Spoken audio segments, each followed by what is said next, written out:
Welcome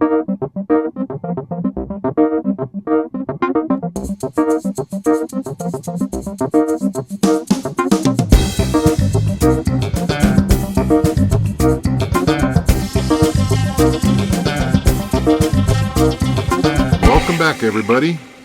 I know I said I'd get a video out sooner, but we kind of had some issues.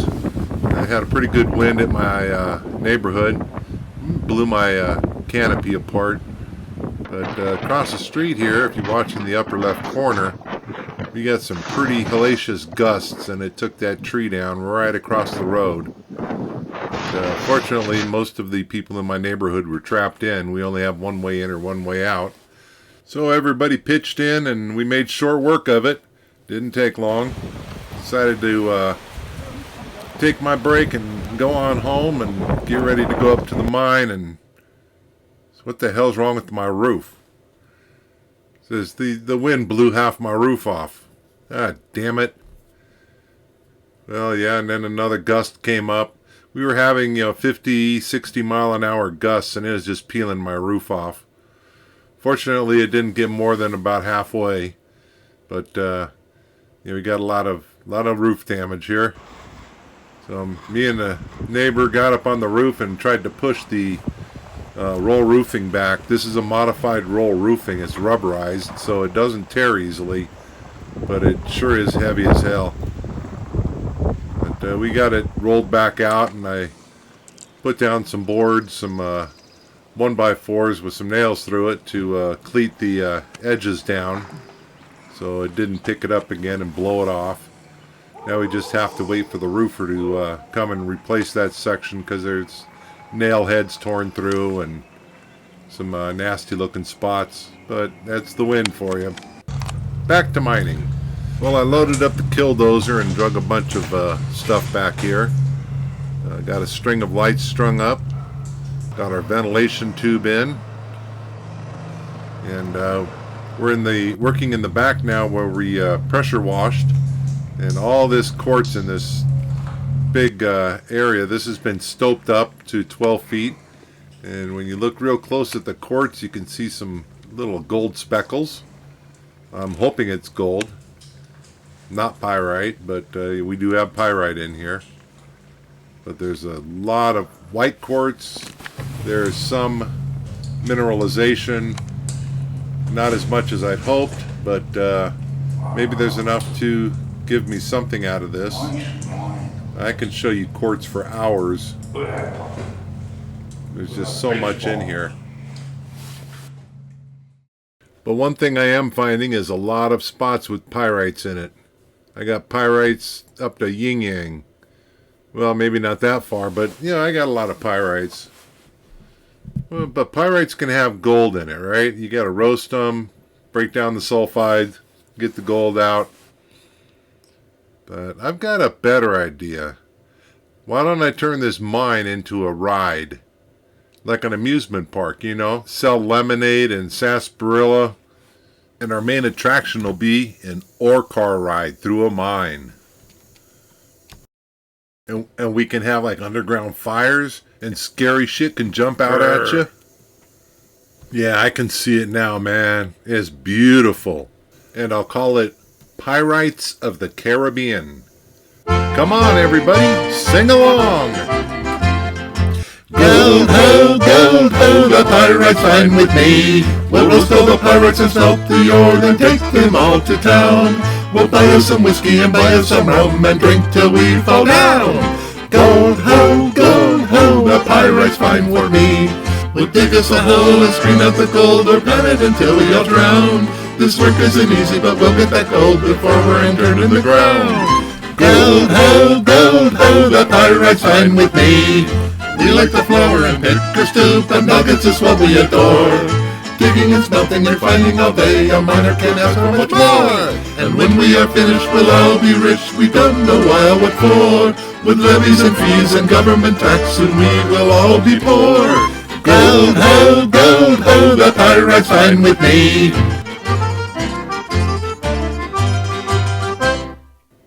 Yeah, whatever.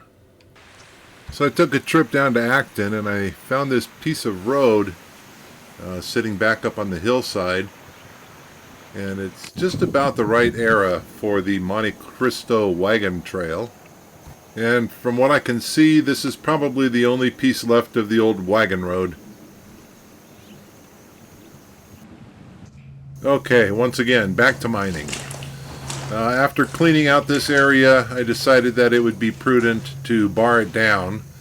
There are some shingles on the wall, or pieces of rock that are about ready to slide off.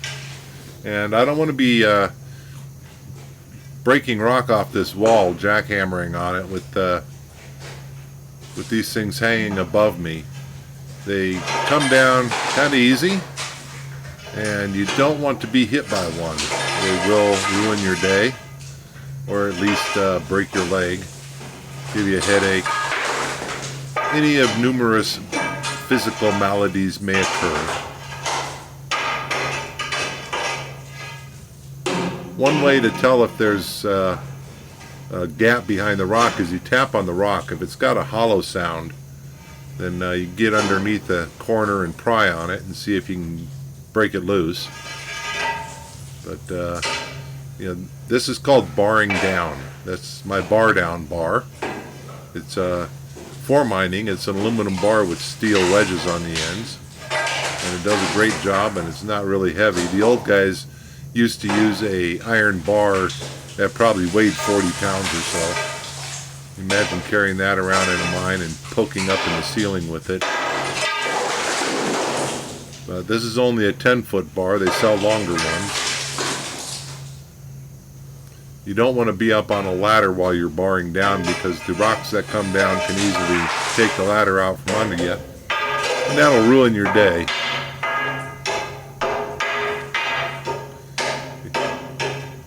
Here I'm sounding the rock to see if there's any hollows behind it. I want to get off as many of these shingles as I can. I don't want them falling on me. And in not wasting any of my effort, I loaded up the killdozer with the shingle pieces that I'd knocked off and took that as my sample.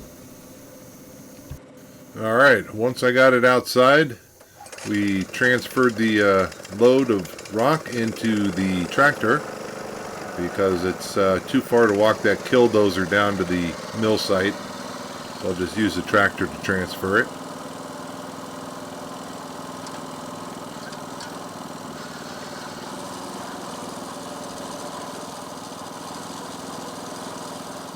Alright, now we'll lift up the front gate. This is a special gate that I made for it. Normally the gate is connected in with a couple of bolts, and it's a pain in the ass to dump it, so I built this one. But you don't get much of a tip on this thing, so I think I'll build a little ramp to get the killdozer up onto, and then dump into the tractor bucket.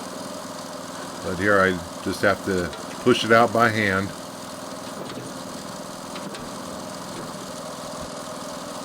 This little machine that we affectionately call our killdozer is the one this is the machine that got buried in the Manzanita mine during the big rain. It was buried up to just about where the hand grips are in mud and water. So I had to tear down the engine, clean it all out, refilled the transmission. It was a pain in the ass, but it's a good little machine. And it's fun to drive. Alright, let's take it back down the hill. Well, I am having some problems with this ignition switch. This is an AutoZone special, so be forewarned. Every time I let the key into the run position after starting it, the engine dies.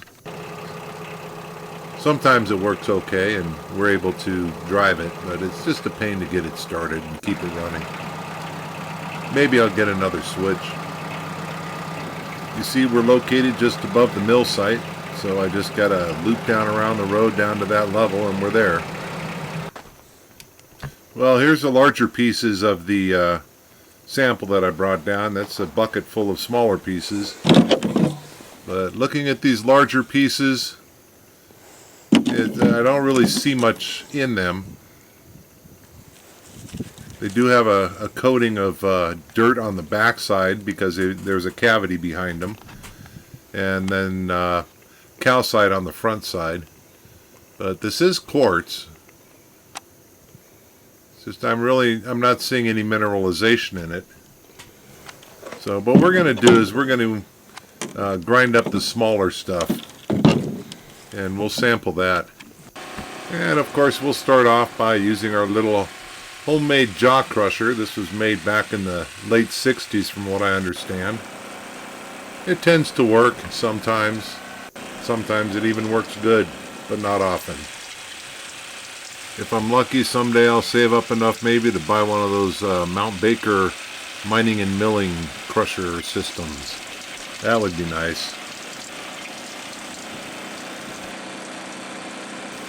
So once we get the rocks down through the jaw crusher, it goes down this black pipe here and into our flail mill. This brings it from about an inch and a half down to size that we can run on the table. And here's my RP4 shaker table. Picked this up from Keith Bowen from Hard Rock University. Did some favor for him, and I got this in exchange. Works pretty good.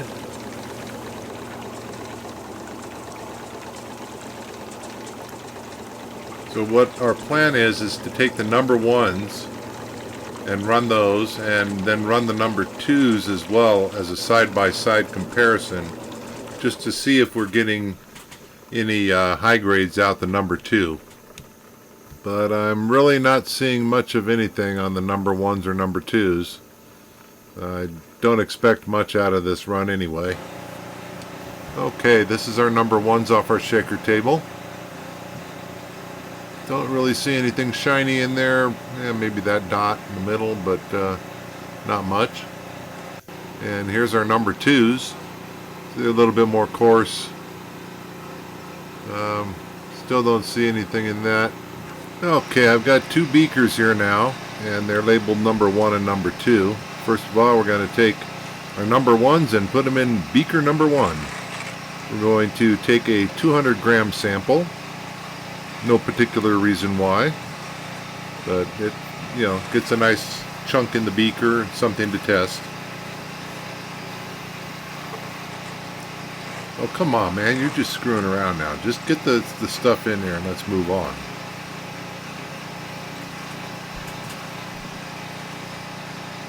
Yeah, pretty close. We'll call 201. Alright, now for the second beaker, basically the same thing. Put the beaker on the scale, push the tare button so we start at 0 and start loading it up with our samples from our number 2. 208, that's a little too much, but yeah, it'll do. So we put some muriatic acid in here, or hydrochloric acid, using that as a wash. We're going to try and get out as much of this calcium as we can. Let it fizz for a while. And after about 20 minutes, we poured off the muriatic acid or hydrochloric acid into this larger beaker. Well, you don't want to pour it into a smaller beaker because it'll fill up and overflow.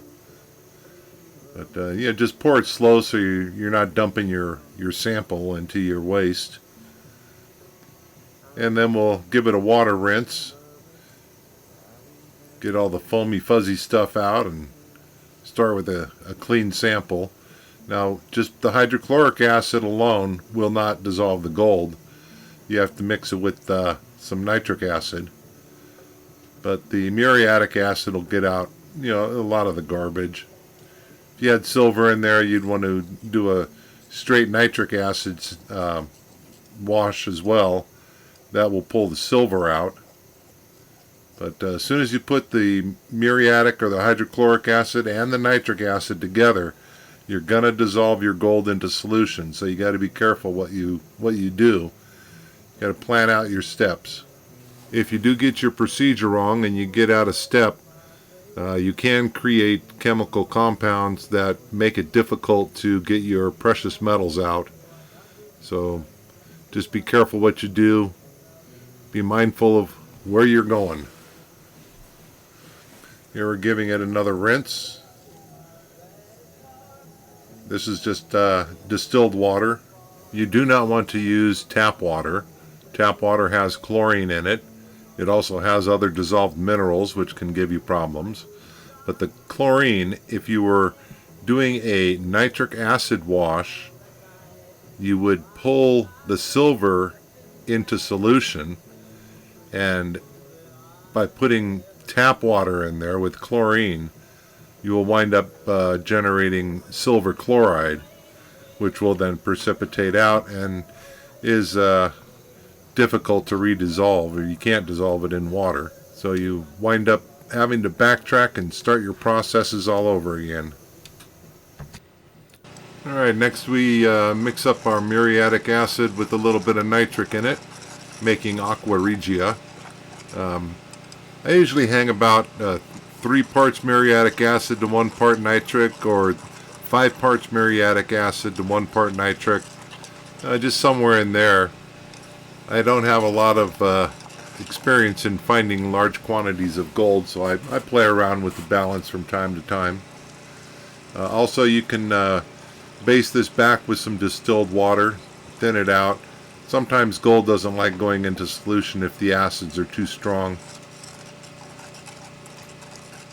So I usually add about 3/4 of water of what I added in muriatic acid. So if I added 100 milliliters of muriatic acid, I'll use 75 milliliters of water. Okay, we'll put them in our fume hood now and close the blast shield just in case. Let them cook for a while.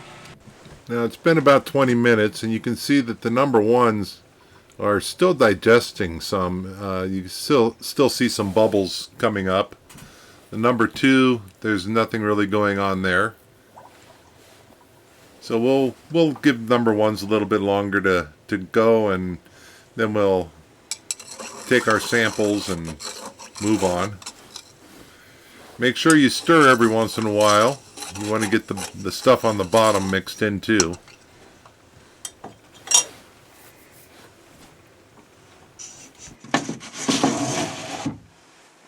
Okay, here I've taken our 2 samples and decanted off the liquid.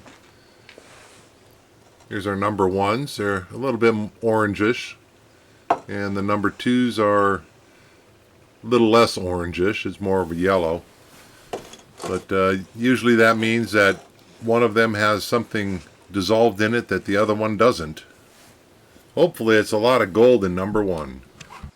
So we're denoxing with sulfamic acid. I have a saturated solution of sulfamic acid here, and we'll denox and then test.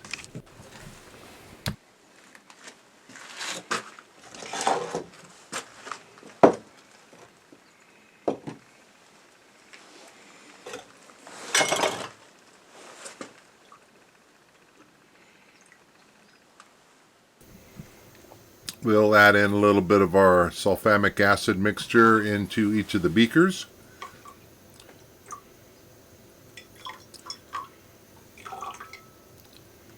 You see I have a little bit of sulfamic acid crystals still in the bottom. I'll just rinse those in as well.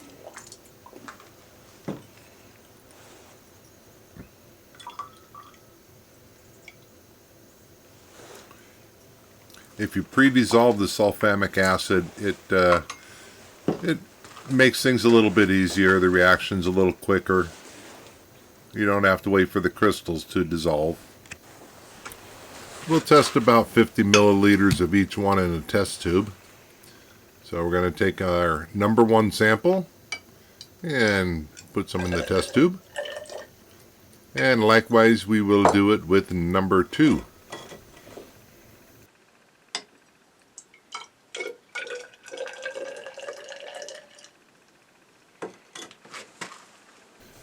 And now for the moment of truth. We'll add a few drops of stannous chloride and see what color change we get. Well, number 1's turning pretty quick. Yeah, I'm happy with number 1. Number 2 doesn't seem to be doing much, It does show a little bit of purple. Let's swish these around and get them going.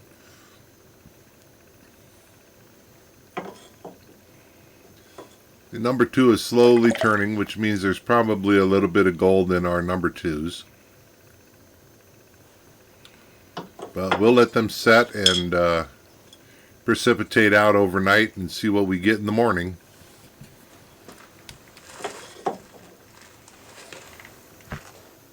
Well, here we are back the next day, and both the solutions have precipitant in them. Interesting. Number 2 didn't look like it was going to do anything, but it actually did. Number 1, of course, has some precipitate in it. Hopefully it's gold. I'm pretty sure it is. I'm happy. We're going to take that precipitate and we're going to put it in our chloroauric acid remnants bottle. I save up all my old tests, and someday I'll get to refining that. Actually get some gold out of it, hopefully. Well, that'll do it for this show. Hope you enjoyed. I sure did. Got myself a little bit of possibility of some gold. So we'll keep working on that vein and see what we can get. Until then, see ya!